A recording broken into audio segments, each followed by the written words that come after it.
documents.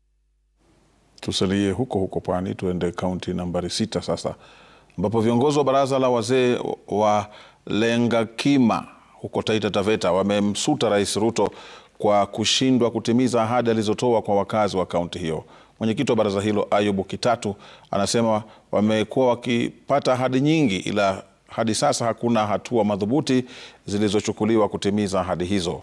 Wazee hawa wanasema changamoto kuu ikiwa wanasubiri suluhisho kaunti hiyo ni pamoja na masuala ya ardhi, mgao wa mapato wa 50% kutoka mbuga ya Tsavo, miundo mbinu na barabara.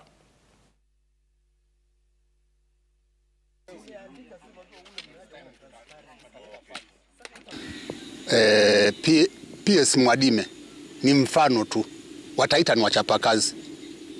Kwa hivyo mtukufu Rais, tunakuomba usiangalie uishie kwa Mwadime peke yake.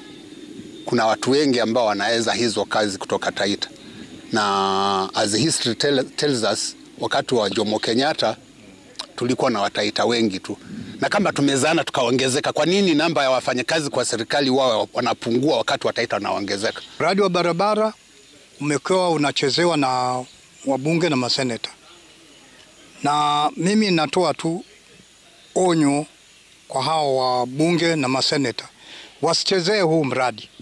Yale ambayo wanafanya kule, wakienda kufanya machezo wakiupitisha vile ambavyo wametoa mipangilio yao, wakumbuke kwamba huo ndio mwisho wao. Kwa kusema ile kweli, tunaona maendeleo yanakwenda yakikanyagiwa kimaksudi kwa sababu ya mipangilio yao ya kesho.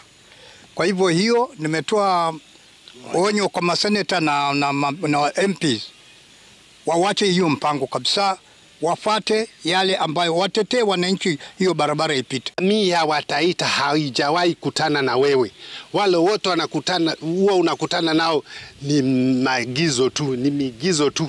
Hakuna jamii ya Wataita mmekutana hivyo. Kwa hivyo tunaomba delegate ya Wataita ukutane nayo, kwa sababu tuko na masuala mengi.